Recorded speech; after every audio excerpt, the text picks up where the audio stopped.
Back in on the Meat Speak podcast, powered by the Certified Angus Beef brand. Bryan Schaff joining me in studio, meat scientist Diana Clark. How you doing? Doing great. Excellent. Diana, we are talking this week about a gentleman who, in the really, we'll say in the meat science, but really in the greater food world, we lost. Sadly, Dr. Bob VanStavern passed away at the age of 91 years old recently, and he's a name that is not necessarily a household name in the general food population. Mm-hmm. But I mean, you kind of have a story. He was a meat scientist. You got to get on an elevator with him one time, and it was kind of your Elvis moment, wasn't it? Oh, it was. It was actually for our 1 billion pound bash. We were going up to the top floor for it, and I stepped in the elevator and I saw him, and I had a little gasp for a second. And then Dr. Phil Bass was with me, and he said, "Would you like to meet him?" And I said yes. So we actually did meet and have a little bit of a conversation, and I thanked him for all the work that he did too. So I felt pretty cool. It's almost like full circle of passing it down. That's amazing, right? So you may be listening and wondering, all right, what did this guy do that is holy cow, that kind of moment. Dr. Bob VanStavern is the gentleman who set the specs, the scientific specs that ultimately created Certified Angus Beef. Mm-hmm. Sometimes here internally, we become very focused on Certified Angus Beef, but because, it was the oldest, it was the first brand of beef program that existed. Before that, beef was commodity, and beef wasn't necessarily sorted on eating merits other than marbling score. But even that was a little suspect. Mm-hmm. USDA had dropped the overall grading scale. They were allowing lower quality cuts into the choice grade than had before because there was an overall lacking of marbled beef in the marketplace. Dr. Bob VanStavern was the gentleman, the meat scientist at Ohio State, I should say, the Ohio State. Yeah. I mean, we're in the state of Ohio, so not that I don't prescribe to that, but I know I would catch flack if I didn't include the in that as well. He was the one, as legend would have it. When Mick Colvin, the founder of Certified Angus Beef, asked him about it, he literally pulled out a piece of paper that he'd had written in his desk drawer at Ohio State and said, well, if I was going to do a beef program and make sure that it was consistently tasty, this is what I would do. And to this day, 41 years later, I mean, it still stands. From your perspective as a meat scientist, it's easy for us internally here. I mean, we're housed inside of Certified Angus Beef, but those specs, those had an impact on like the entire beef community, though. Oh, right? Yeah. I mean, it pushed off the focus on quality at that time when people were focusing on lean beef, and he knew what good quality beef was. So by knowing that, he had those standards written, which is just incredible to think about. I mean, not only from a science standpoint that he went through to determine all of this, but also of his just nobleness and willingness to share is incredible. Because Certified Angus Beef, when we were getting started, we didn't have funding that we could try to run these experiments and figure this out and work with the university. He was just there to help. And I think that's what makes it even more incredible, that he was just that guy that said, no, I know this is right, and this is what's going to be good, high-quality beef, and I want it too. So I'm going to support you in that decision. And I think that's really hard to find in most people today, and for the fact that he just went out to help us, and it's pretty incredible. It's pretty wild. We're going to have an interview coming up here shortly with actually our president, Dr. John Stika, a meat scientist in his own right. Seems like we've got meat scientists coming out of the weeds here here in this building. I'm not one of them, But one of the specs that Dr. Bob prescribed to was drawing the line on the marbling score. If you're familiar with marbling, of course, that's the intramuscular fat, right? And of course, meat science 101, the more marbling a cut of meat has, the better it's going to taste, the better it's going to eat. That's not the only spec that he had, but it certainly seems to be the most important. Can you talk a little bit about that as somebody who plays in this arena every day? On the marbling scale, a modest or higher marbling score, right? That would be the very top third of choice, the very top tier of choice going up into prime. He drew the line there. He didn't allow anything in below it because he knew scientifically the human palate can tell a difference and say above this line tastes differently than what's below the line, right? Yeah, so he had run these blind taste panels with consumers. And so essentially you give them 2 samples of one and one of the other.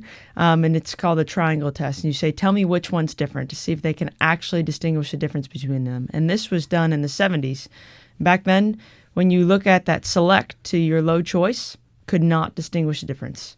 And then they compared the low choice to your average choice for the modest amount of marbling. And that's where consumers actually will notice a difference between those two.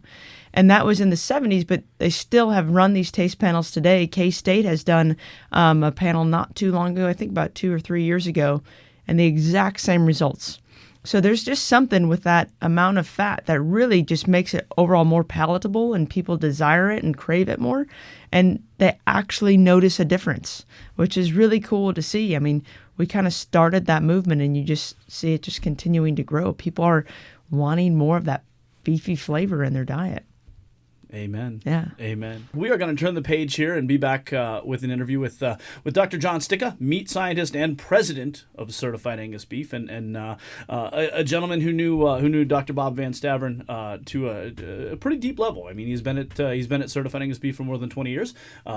And they had a lot of experiences over the years, plus, of course, his meat science background also played a role. So we are going to be back in a few minutes, if you wouldn't mind sticking around, and keep listening here on the Meat Speak podcast, powered by the Certified Angus Beef brand. Back here on the Meat Speak podcast, actually in the middle of a Florida monsoon. I mean, it's tropical as they come.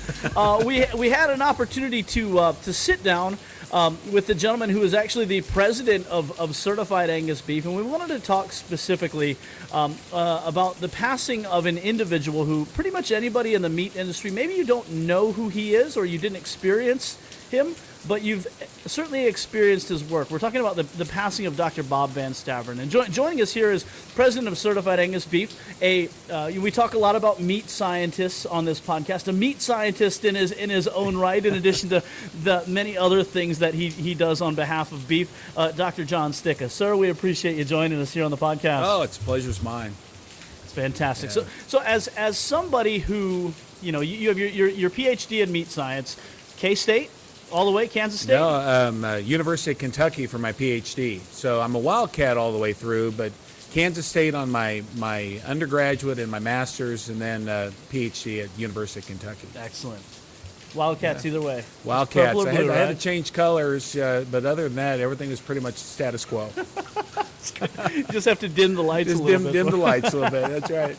Well, it's you look at all the work that obviously has to go into getting a doctorate or a PhD in meat science, and the years and the studies and the papers and everything. Certainly, Dr. Bob VanStavern is somebody that his work and him personally, you would have crossed paths with in that journey. Can you talk about your early experiences with Dr. Bob? Well, Dr. Bob had, by the time I was in graduate school and so forth, Dr. Bob had already retired from academia at The Ohio State University. But I think one of the things about science is science lives on. Science is a part of the literature, from years gone by. And a lot of the things that we know about marbling and about quality and so forth go back to, the early years of meat science, and over time you just add to that theory about how great tasting beef or meat is brought about. But also during those years, the scientific community challenges the status quo. And I think that's probably a bit of what we saw during Dr. Bob's era at The Ohio State University in meat science. Was he was an active meat scientist when the debate around marbling and the importance of taste and flavor to consumer demand was honestly at a bit of a height in people challenging that status quo. Yeah, it almost seemed like, and so for context, Dr. Bob VanStavern, as it means not only to Certified Angus Beef, which Certified Angus Beef is relevant not only because this podcast is happens there, but Certified Angus Beef was the first. It was the original beef program that really started to sort cattle or sort sides of beef based on eating merits. Yep. And Yeah. the science behind what constituted that literally came out of Dr. Bob's desk. It was almost like he was sitting on these science specs for years, just kind of waiting for somebody to listen to him. Well, there are three things that we at Certified Angus Beef believe the brand's success is that it rests upon, and that is quality product, the ability to work with quality people, and the ability to protect the integrity of a brand that's been established. And so product, people, and integrity is the three-legged stool, so to speak, that this brand sits on. None more important than the other, but all three equally necessary. And I think it's fair to say that the product specification or the product leg of that stool rests solidly within Dr. Bob. And take a person who was so impactful yet so humble about the role that they played in this brand's success. I think is his passing gives us reason to look back and really appreciate him for what he was a part of, and in all honesty, the fact that his idea towards quality has really changed an entire industry today. I was doing a bit of an interview for a tribute to Dr. Bob earlier, and I equated Dr. Bob to kind of like he's the Christopher Columbus of meat science. When everybody was telling Christopher Columbus the world was flat, he said, "No, I don't believe so."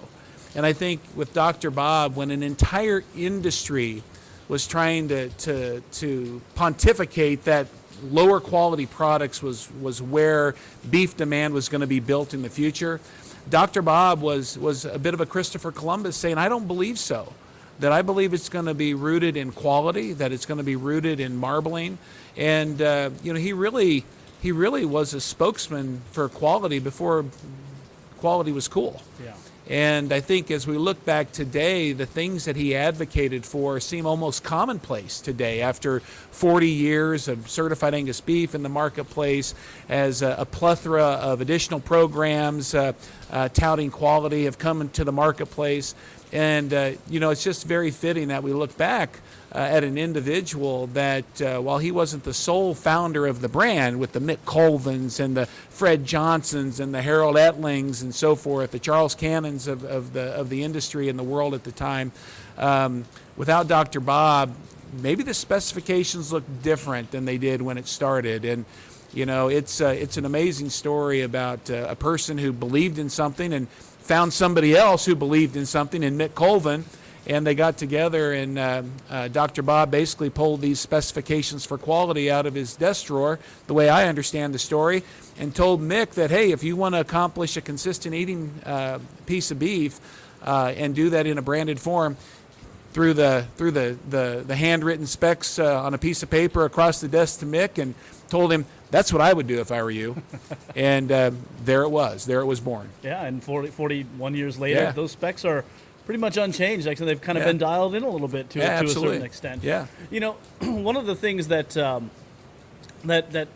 jumps out at me, and it's one of the reasons that I really wanted to spend time on this, is whether it's Certified Angus Beef, whether it's really any type of eating experience, graded, branded beef program that's out there. It all goes back to this, because before this, it was commodity beef. There was a USDA grading scale that, long story short, Yep. had just kind of been relaxed based on the lower quality cattle coming into the marketplace. But really, when you look at the greater landscape, everything, Certified Angus Beef and beyond, goes back to Dr. Bob. Yeah. Yeah, I think, without Dr. Bob being a part of the establishment of the brand, the industry probably does look different. The industry, we already knew that Prime was a good quality grade. There was Prime, Choice, Good at the time, as opposed to Select. But we had the grading system, and we knew that eating quality improved as marbling went up. But I would tell you that this was during a time period where the folks in academia and in the industry, it wasn't anybody in particular that had anything negative that they were trying to accomplish. We were sometimes misreading what the consumer was telling us. They were telling us less fat, less fat, less fat. And I think as an industry, we were looking back and saying that means less marbling. less marbling, and as long as it's tender, it's fine. And we kind of forgot about flavor and juiciness.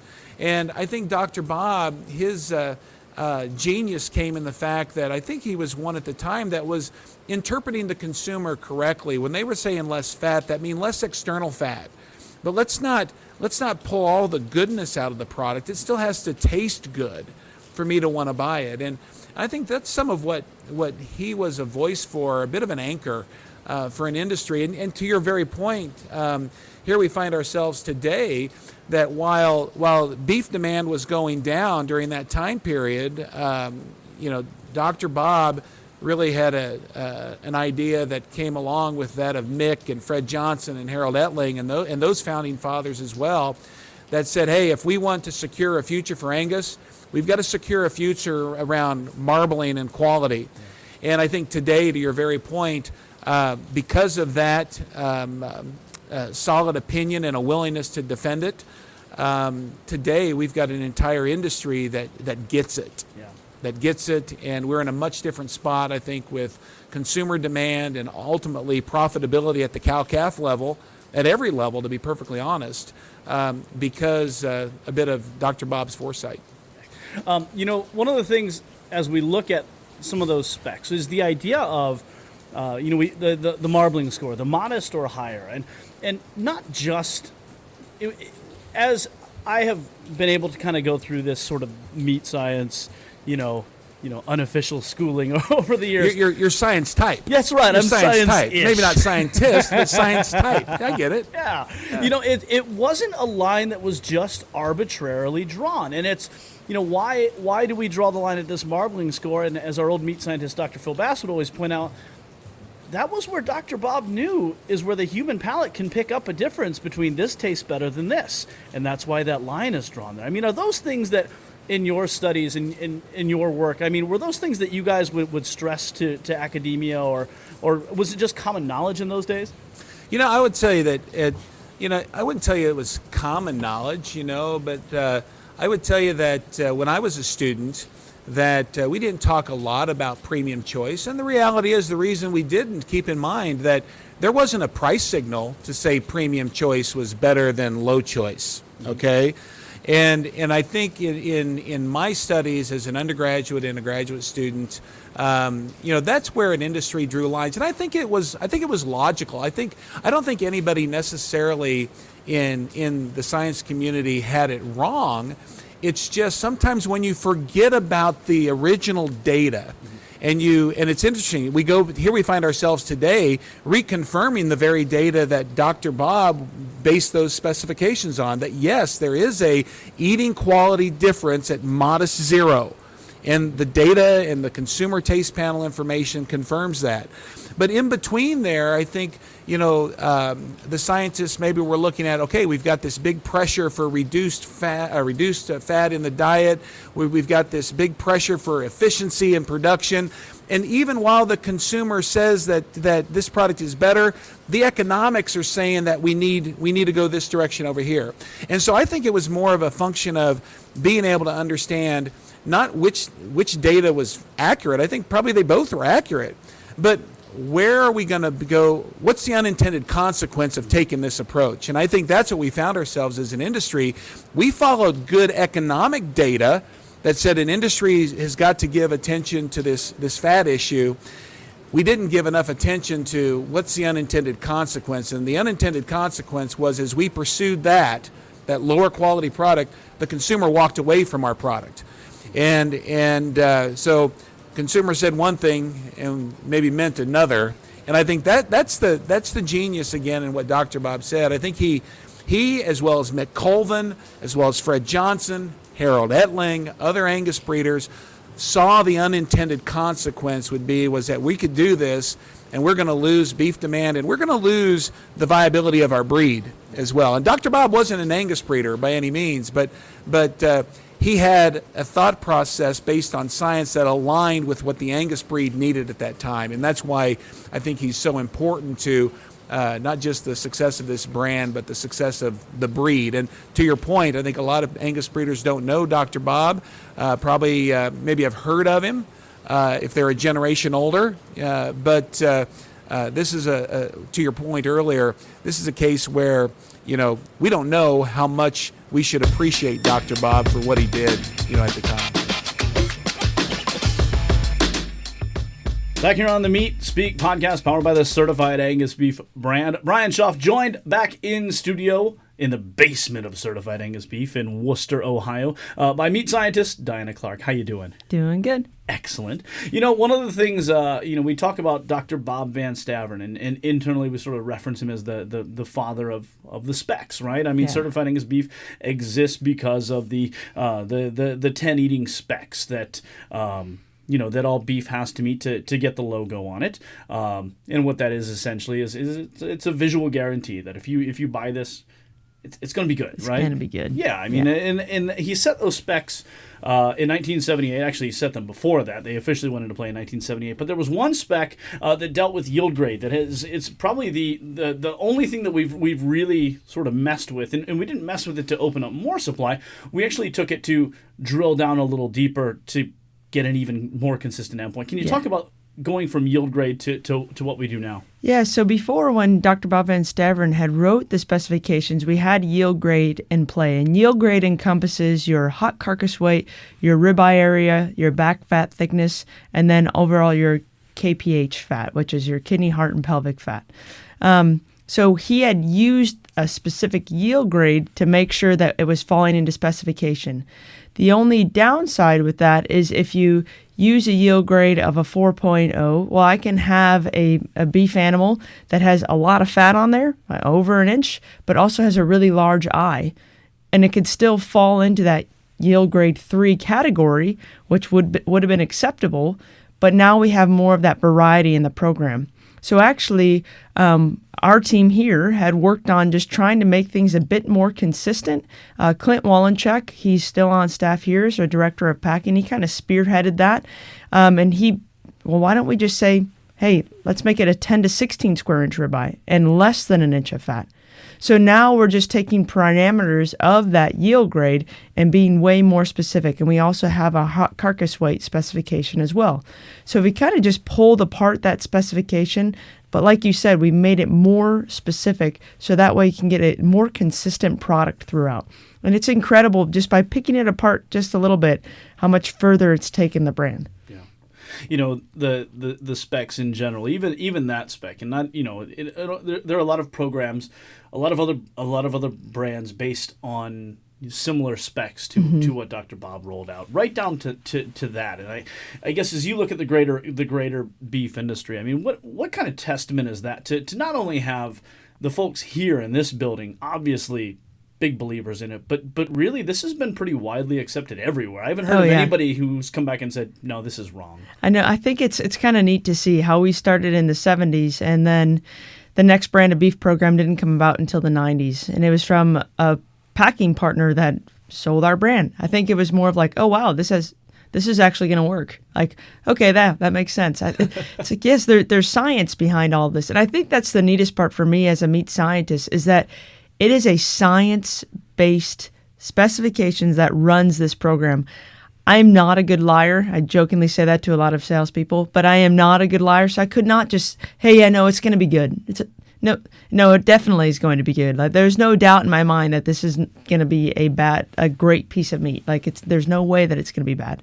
So it's really cool to see that and to see the work not only that Dr. Bob put into it, but also the work that Certified Angus Beef continues to put into it. We want to make sure we have the best beef out there.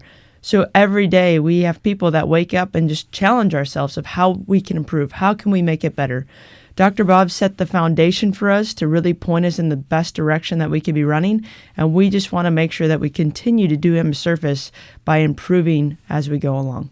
Outstanding. Well said. Meat scientist Diana Clark, thank you for taking time out of the meat lab to join us down here in the studio at Certified Angus Beef. Before we roll, I'm going to raise my coffee cup And salute Dr. Bob VanStavern. Yes. A life well lived. Thank you for everything that you've done for the meat industry, certainly for us. And, sir, we salute you.